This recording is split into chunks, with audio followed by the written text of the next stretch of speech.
Hey, people, what's happening? Guns for Hire from NextGenTactics. And this was recorded just as we were just playing around or whatever. I'm trying to get used to, as you guys know, I'm starting to dabble with search and destroy. I don't have a lot of strategies yet. So I'm trying to figure my way out here. If you guys may have seen the grid one where I do something, I test it. When I die, then I switch it up. So anyway, we came into this game here. And you'll see it in a second here. We come in 2 down, all right? So we came into this game, and you can see the other team is practically a full clan, except for one. It's like 5 people. They're very aggressive, which is their demise, especially when you have a tactical camper, such as myself. But not just that. It was actually, there's 2 reasons what happened here. Number 1, the mystery man saves the day by doing a 1v4 clutch, I believe, situation. And basically saves us. He saves us all by pulling it off, because the game would have been over. I mean, we came in late. We were going to leave. I got a Claymore kill here. It's funny, though. Like, once I start rolling, once I start learning Claymore spots, and I learn the maps better for this, almost always, like, almost 50% of my kills, like, that may be an exaggeration in Black Ops, but in Modern Warfare 2 and COD 4, 50% of my kills came from Claymores.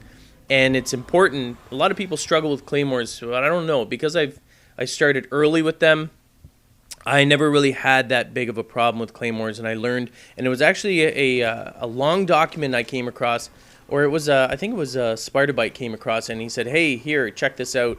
And I read it, and I basically perfected placing my Claymores, and I've always used them, and I always will, because I get so many kills with them. Now, back to this game here. The mystery man does clutch on the fourth game. Now, here's something stupid. Number 1, I launched an RC car standing in the middle of a major friggin' laneway. I heard the dude, I was like, oh my god, he's coming back for me. So I turned around and watched this. Oh, what an idiot. You're going to see the kill cam. Now, this is what I tell you guys not to do, and I do it myself. I launch an RC car standing in the middle right there. Who does that? Like, at least hide, for God's sakes. The reason why I pulled the RC car out, obviously, was to go and flush him out without me risking getting killed by the dude. You know what I mean? He could have been camping anywhere, and if it was me, I probably would have been camping somewhere defensively on that side. So it was a smart move and a dumb move all at the same time. Now here I'm going to get wiped. Again, I don't know where people throw Semtex or grenades. I know this spot now. I will not repeat that mistake ever again when I play Search and Destroy on Radiation. These are the things you got to remember when you're playing these games, especially Search and Destroy. You have to remember not just where you died, but how you died. Knowing and remembering these things, and not the fact that even if it was just a one-time fluke, if they can do it once, they can do it again. And here's this 1v4 clutch. This guy here in Bentley's like, oh man, if he pulls it off. Swear to God. There's a third guy right to his left. Then he does. I mean, he pulls it off. And there's a move that he does, and Bentley and both Medina disagreed with what he did. But I agree with him, because I play a very similar style to what he was doing. And you're going to see this guy come back here, and he sort of engages in a bit of a firefight. I think he kills one dude first, and he holds his ground for a long time, and they're like, move, like, frig, you're going way too long. So he stays in the position for an extra long time. And while they're like, oh no, dude, that's a bad idea, by doing this, by staying there that sort of above average amount of time, dude, most people don't do it. And it's because Medina and Bentley both are like, oh no, that's way too long. It's that assumption that no one would actually wait there that long that gives him the edge, enabling him to actually kill those guys, because they're not thinking, there's no way he's still there, there's no way that he's still sort of prone in that area. And because he waited out, because he went above and beyond what the norm is, what most people would do, he was able to surprise him, because the guy was like, no way, there's no way that the guy's still there. Why would he still be camping there? So he went running through, and he ended up getting killed. So those are the sort of game style that I do. Now here's my reaction to the last one. So Semtex came in, I'm like, okay, obviously I'm not going to run there. The guy friggin' ran through here. Now I think, I don't know, do I get him on this round here? No, I think I might get I think I might get slaughtered from a guy from the side here. From the left side. No, okay, I get this guy here. So that's me countering what it is. And again, if you watch the grid, this is how I learn to compensate with games like Search and Destroy. I learn things. And this, by the way, I know I'm camping in the spawn area there, but this team is aggressive. And I don't care if you consider it camping in the spawn. It's changing my game style based on what the other enemy team is doing. You don't counter an aggressive team with aggression. What you do is you let them walk into traps. I set up a claymore in the back so that they can, if they try and rush through the tunnel under there, they're gonna end up running into the friggin' claymore. And then I take that one laneway.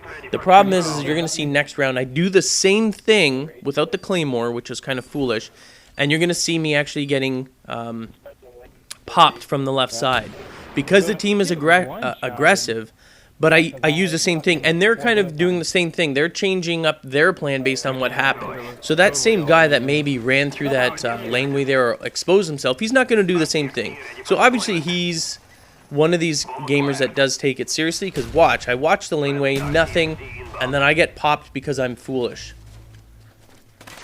Oh, not too good. I mean, I might have been able to get that guy if I wasn't screwing around with the claymore. At the last second, you notice I did turn to it. I was like, you know what? Crap, I'm exposed there. I've got to friggin'... I don't see the dude. He ran across there, like around the sight line at the far end. So you know he's going to be coming around, but at the same time, you got to set those things up. If you're going to use a claymore, use the claymore fast and then get into the actual... and then hold your ground there. And again, remember... what I play, my style of play, look at this. Nice, 3 and 3, we're coming up. So we needed that mystery guy. That mystery guy, that 1v4 clutch, was key to us winning this. And then NGT just took over and we decided to annihilate the other team. They rage quit. We played them one more time after this, and they ended up rage quitting. We stayed in there. It's really nice, it's refreshing. It's not good for my friggin' kills, though, when I play with people like Bentley and Medina and Fisher and Italy, because I shouldn't say they steal. They get a lot of kills, which leads me with nothing. And they're very aggressive, but they're also very skilled. So tactical gamers like me, tactical camper, whatever you want to call it, doesn't leave a lot. I get scraps from these guys. If they make mistakes, that's when I get kills.